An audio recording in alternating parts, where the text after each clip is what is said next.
Good morning, welcome to CATEX TV. My name is Frank Fortunato. Today is Thursday, July 3rd, 2014. There will be no broadcast tomorrow. It's the 4th of July and a federal holiday in the United States. Some very interesting news is beginning to bubble up concerning the missing Malaysian airliner. Investigators have discovered evidence of a mysterious power cut during the early stages of the flight. This is according to the respected British newspaper, The Telegraph. They reported this on Sunday.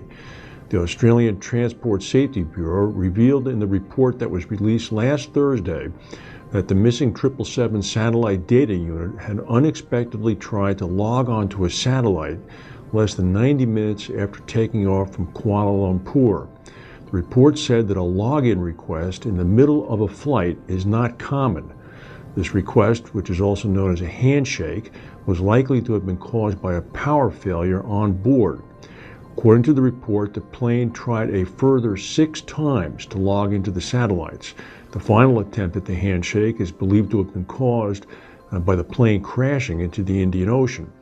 Explaining the possible reason behind the power cut, Peter Mazerovsky, an aviation expert at New South Wales University, said that the interruption of electrical power on board the flight could have been the result of a hijacking attempt. Quote, if there was a crew wanting to do something or there were hijackers on board, they would remove power by opening up the bus breakers and opening up the battery control switch. This way the plane virtually loses all power except for the engines. The plane would go dead as far as any satellite contact or any information being transmitted by its transponders. It would have to have been a very clever pilot or person who really knows the airplane to be able to do that. That same report also suggested that the passengers and crew died from suffocation as the plane coasted into the ocean on autopilot. Michel Lies, the CEO of Swiss Re, released a statement today playing down competition from alternative capital in the reinsurance industry.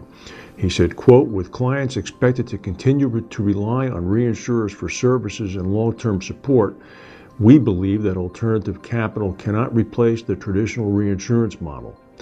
Swiss Re said it would announce its 2016 financial goals this coming February. Swiss Re also agreed to pay about £71 million to acquire Royal Sun Alliance's Chinese unit, RSA China. Today's purchase announcement is subject to regulatory approval.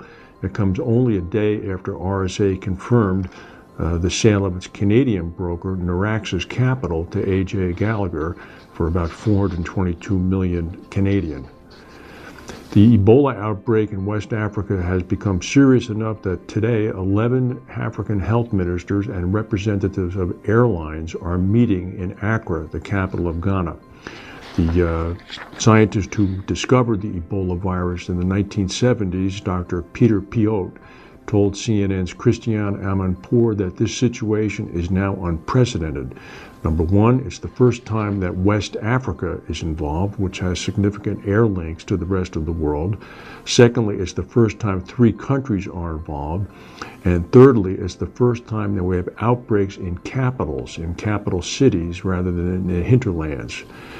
The Ebola virus that is being discussed right now has a 90% death rate. Tropical storm Arthur has now become a hurricane. It's taking aim at North Carolina's Outer Banks. It's going to hit there later today. A voluntary evacuation order is in place for a number of the Outer Bank islands. Maximum winds are expected to be about 75 miles an hour. The United States said today that it would increase security at overseas airports with nonstop flights into the U.S., citing concerns that Al-Qaeda operatives in Syria and Yemen were developing bombs that could be smuggled onto planes. Did not specify which airports or which countries would be affected. London said that its airports will be unaffected. And last night at Piccadilly Circus in central London, there was an explosion of a truck, which apparently resulted from a popping manhole cover that was then that apparently was prompted by some sort of electrical circuit. The truck exploded spectacularly with a very large bang, causing some very nervous people in the area to suspect, of course, a terrorist attack. It's unfortunate. Those are the times that we live in.